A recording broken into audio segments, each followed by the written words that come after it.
Welcome to the BatteryStuff.com visual tour of the lead-acid absorbed glass mat battery. The plates inside the AGM battery cells are covered with active materials, and when a load is applied, the electrolyte in the glass mat allows easy discharge of electrons. What does this mean? Watch to find out. These batteries are built tough. The structure keeps the electrolyte full even in cold weather. It has greater resistance to gas and oil and to extreme weather conditions. The case is protected against acid seepage and corrosion. The unit is also specially bonded for that extra strength. On the top there is a safety valve called a flame arrestor that relieves excess pressure from inside. The patented sealed posts are designed to reduce seepage and extend the life of the battery. The red is positive and the blue is negative. They connect with the through partition construction beneath to provide a shorter current path with less resistance.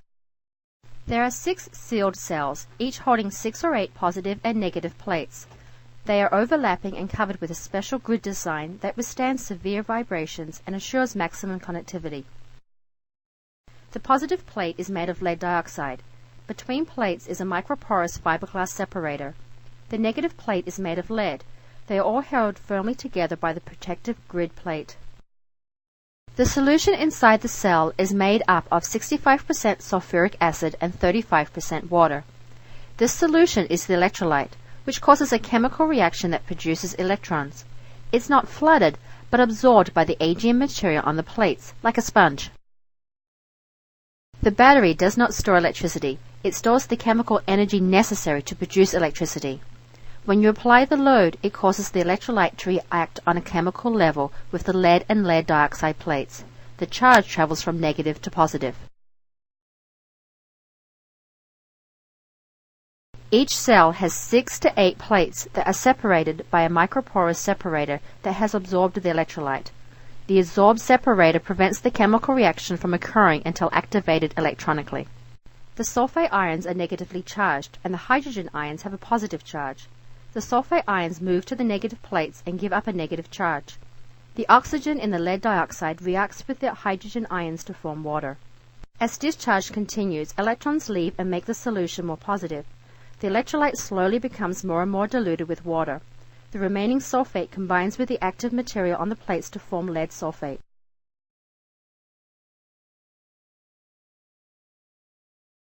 Each cell produces about 2 volts of electricity.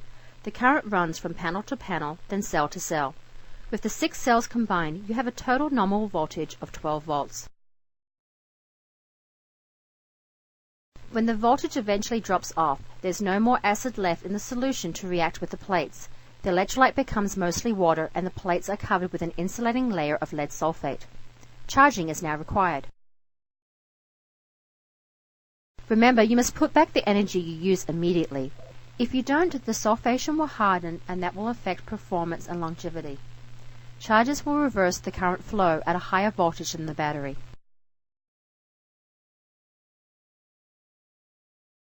Remember that the lead sulfate acts as an insulator. The more sulfate on the plates, the higher the battery's internal resistance, the more charge it needs. When the battery nears full charge, there isn't much sulfate left to sustain the reverse chemical reaction. A charge of electrons pass the negative plates and the positive hydrogen ions are attracted to them. The hydrogen reacts with the lead sulfate to form sulfuric acid and lead, and hydrogen rises from the plates. Oxygen in the water reacts with the lead sulfate on the positive plates to turn them once again into lead dioxide.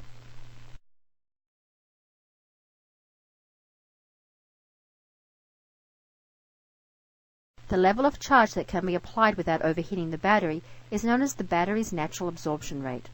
Smart chargers will load 14.4 volts into the battery. When the capacity reaches around 98%, the charger will adapt to maintain maximum voltage of 13.2 volts. The battery is now fully charged and the plates are ready to react with the electrolyte solution all over again to pump out 12 volts. If all went well, all of the lead sulfate will have disintegrated and converted back into sulfuric acid and water. What happens if a battery, fully charged and maintenance-free, sits on a shelf? What if you store your motorbike away for the winter? Sadly, lead-acid batteries will self-discharge at about a rate of 1% a day. Worse, if left discharged, the sulfate on the plates can harden into crystals, and that's bad. Sulfate forms during active discharge, self-discharge, and if the electrolyte level is allowed to drop to the point that the plates are exposed. Sulfation is a natural part of the chemical reaction, but is usually removed when the battery is charged. However, if left unchecked, the sulfate on the plates will crystallize and grow larger and harden until they become impossible to remove through charging. Therefore, the amount of available surface area for the chemical reaction will be permanently reduced. Charging can help, but only to an extent. No one can predict how long a battery will last, but there are things you can do to maintain them right. Remember to recharge immediately, don't store without a charging device, avoid overcharging, don't discharge any more than needed, and never mix and match. Remember, safety first. And that concludes our tour. Thanks for watching.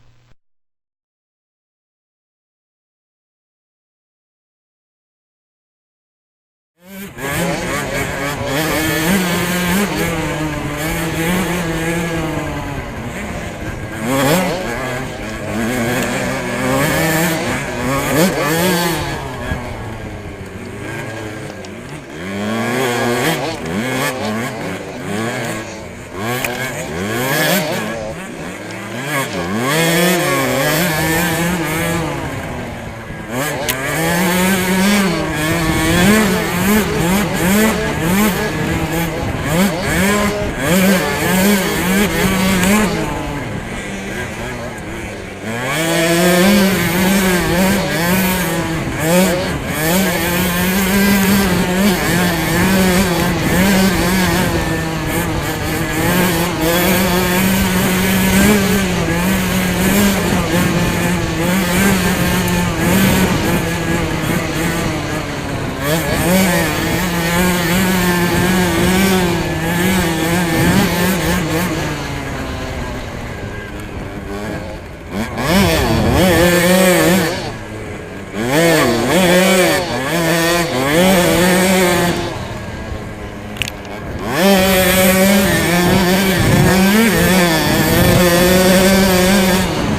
This is the BatteryStuff.com Battery Bank Tutorial. What is a bank of batteries? No, it's not some kind of financial battery establishment. A battery bank is the result of joining two or more batteries together for a single application. What does this accomplish? Well, by connecting batteries, you can increase the voltage or amperage, or both. When you need more power, instead of getting yourself a massive supertanker of a battery, you can construct a battery bank. The first thing you need to know is that there are two ways to successfully connect two or more batteries. The first is series, and the second is parallel. Let's start with series. To connect batteries in a series, use a jumper wire to connect the negative terminal of the first battery to the positive terminal of the second battery. Use another set of cables to connect the open positive and negative terminals to your application. Never cross the remaining open and positive terminals with each other, as this will short-circuit the batteries and cause damage or injury. Series adds the voltage of the two batteries, but keeps the same amperage rating, also known as amp hours. For example, let's say that each of these batteries produces 6 volts and have 10 amp hours. When joined in series, they now produce 12 volts, but they still have a total capacity of 10 amps. It is best to be sure the batteries you're connecting have the same voltage and capacity rating. Otherwise, you may end up with charging problems and shortening battery life. Remember, amp hours refers to the electric charge transferred by a steady current of 1 ampere for 1 hour. Amp hours represent the flow of electricity. Voltage represents the pressure of electricity. Some applications require more pressure, meaning higher voltage. The other type of connection is parallel. To join batteries in parallel, use a set of cables to connect both the positive terminals and another set of cables to connect both the negative terminals of both batteries to each other, negative to negative and positive to positive. You then connect your load to one of the batteries, but both drain equally. Parallel connections will increase your current rating, but the voltage will stay the same. Now we're back to 6 volts, but the amps have increased to 20. It's important to note that because the amperage of the batteries increased, you may need a heavier duty cable to avoid the cables burning out. It is also possible to connect batteries in what is called a series parallel configuration. This is the way you can increase your voltage output and current rating. To do this successfully, you need at least 4 batteries. If you have 2 sets of batteries already connected in parallel, you can then join them together to form a series. By doing so, we will have a bank that produces 12 volts and has 20 amp hours. Only one cable is needed, a bridge between a positive terminal from one parallel bank to the negative terminal in the other parallel bank. Don't get lost now.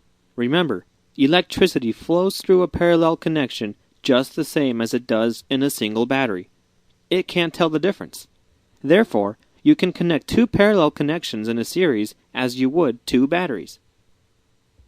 It's alright if a terminal has more than one cable connected to it. It's necessary to successfully construct these kind of battery banks. In theory, you can connect as many batteries together as you want. But when you start to construct a tangled mess of batteries and cables, it can be very confusing, and confusion can be dangerous. Keep in mind the requirements for your application, and stick to them. Also, use batteries of the same capabilities. Avoid mixing and matching battery sizes wherever possible. Always remember to be safe, and keep track of your connections. And if it helps, make a diagram of your battery banks before attempting to construct them. And this concludes our battery bank series and parallel tutorial. Thanks for watching.